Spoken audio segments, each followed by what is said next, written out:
اور کافر لوگ جو ہیں وہ باطل پر ہیں.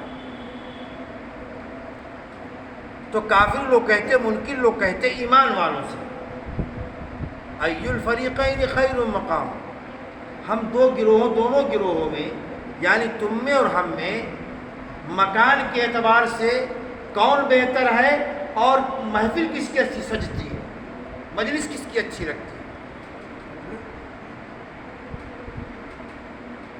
منکرین اور کافروں نے مسلمانوں کو یہاں کے اوپر مغالطہ دینے کی کوشش کی. دو چیزوں کا ذکر کیا، ایک تو مال و دولت اور دوسرے نوکر و چاکر، جتھا جماعت. اور یہی وہ دو چیزیں ہیں جو انسان کے لیے نشہ کا کام کرتی ہیں. انسان کے پاس دو چیزیں ہوں، ساز و سامان دولت، اور اس کے بعد اس کے معین و مددگار ساتھ دینے والے جتھا ہو، جماعت ہو، نوکر چاکر ہوں، تو ان کا غرور بڑے سے بڑے عقل مند کو دور دھکیل دیتا ہے، گڑھے میں پہنچا دیتا ہے.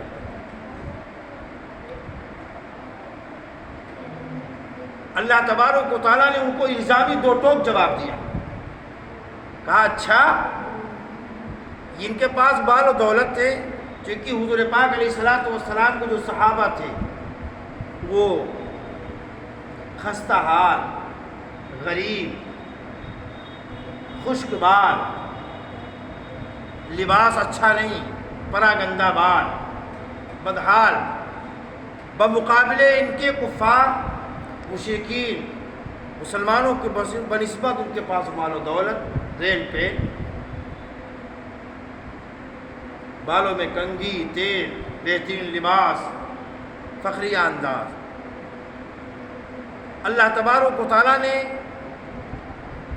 ان کو دو ٹوک جواب دیا کہ کتنے بڑے بے وقوف ہیں، ہم نے ان سے پہلے نہ جانے کتنی جماعتوں کو ہلاک کر دیا، اور وہ لوگ ان سے ساز و سامان کے اعتبار سے بہت تھے اور ریا اور طاقت کے اعتبار سے بہت بڑے بڑے تھے، لیکن ان کا ساز و سامان، ان کا جتھا، ان کی شہرت کچھ کام نہیں آئی. ارے کم سے کم یہ عقل والے ہیں، سوچے تو اس سے پہلے جو لوگ گزرے ہیں بڑے بڑے طاقت والے تھے، جن کی حکومت کا سکہ چل رہا تھا، جن کے مال و دولت کے ڈھیر لگے ہوئے تھے. اس سے معلوم ہوا کہ مال و دولت کا ہونا اللہ کے نزدیک مقبول ہونے کی علامت نہیں، اور نہ یہ مال و دولت کوئی دائمی راحت کا سامان ہے، اور کسی کے پاس مال و دولت کا نہ ہونا، غریب ہونا اللہ کے نزدیک مردود ہونے کی علامت نہیں. کفار کہا کرتے تھے کہ بھائی جو دینے والا ہے، ہمارے پاس نعمتیں ہیں، مال و دولت ہے، جو دینے والا ہے وہ اسی کو دیتا ہے جس سے محبت کرتا ہے، تو ہم سے محبت کر رہا ہے اللہ، اسی لیے ہم کو دولت دیے ہوئے ہیں، اور تم تو مردود ہو، مبغوض ہو. تو مال و دولت کا ہونا اللہ کے نزدیک مقبول ہونے کی علامت نہیں.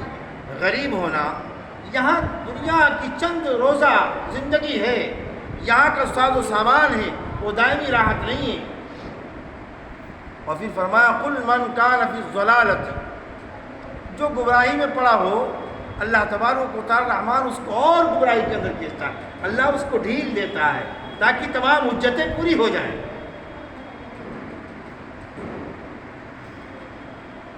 یہاں تک کہ جب وہ دیکھ لیں جو ان سے وعدہ کیا گیا عذاب کا، یعنی دنیا کے اندر، یا تو دنیا کے اندر ان کے اوپر عذاب آ جائے، یا قیامت میں مرنے کے بعد. عذاب تو آنا ہے، یقینی ہے، تو دنیا کے اندر یا قیامت کے مرنے کے بعد. سو ان کو معلوم ہو جائے گا، تب ان کو معلوم ہو جائے گا کہ کس کا مکان بہتر تھا اور کس کی فوج کمزور تھی. کیونکہ یہاں جو دنیا کے اندر ان کی مجلس بیٹھتی تھی، لوگ بیٹھتے تھے چوپال جما کر کے، اور یہ سمجھتے تھے کہ ہمارے مددگار ہیں. تو دوستوں کا دنیا کے اندر جو ساتھ دینے والے ہیں ان کا حال دنیا کے اندر ہوتا ہے، جب کوئی آڑے وقت آتا ہے تو آڑے وقت دوست احباب کام نہیں آتے، اور اگر خدمت کرتے بھی رہے تو کئی دن کے. اور وہاں کے اوپر تو کوئی کسی کا ساتھی نہیں ہوگا، پرسان حال نہیں ہوگا، میاں بیوی آپس میں دور بھاگیں گے، وہ عالم ہوگا نفسی نفسی کا۔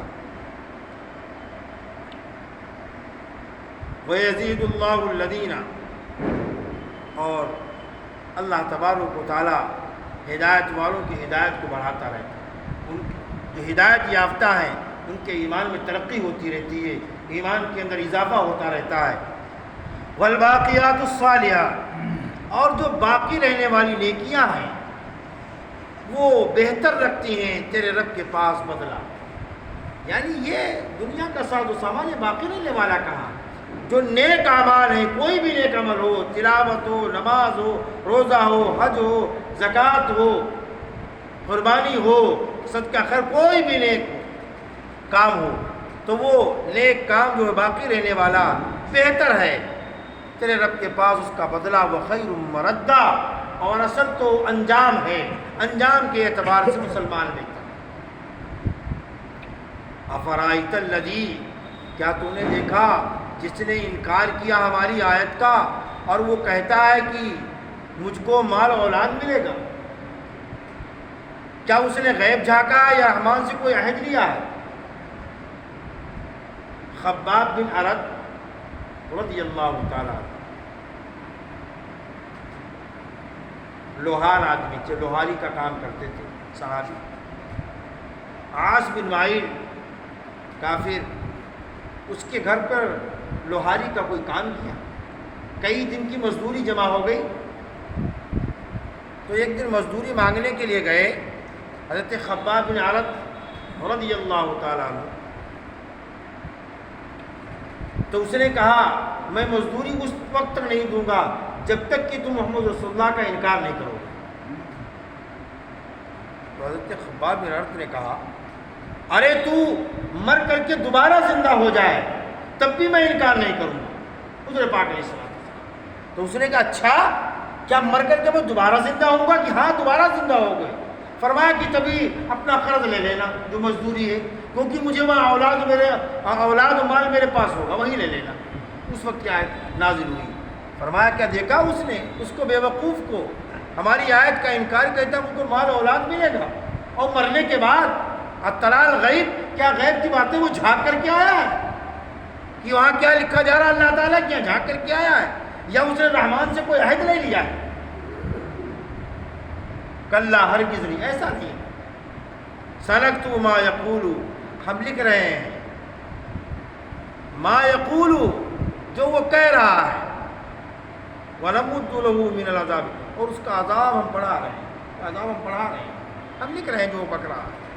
وَنَرِثُهُ، جو اس کے پاس مال و دولت ہے ہم لے لیں گے اس کے مرنے کے اوپر جو وہ کہہ رہا ہے یہ مال، وَيَأْتِينَا فَرْدًا، ہمارے پاس تنہا آئے گا، نہ مال ہوگا اس کے پاس نہ اولاد ہوگا، وہ تو سب یہی رہ جائے گا، ہم اس کے مالک ہو جائیں گے۔ اللہ نے فرمایا سب کا مالک اللہ ہے۔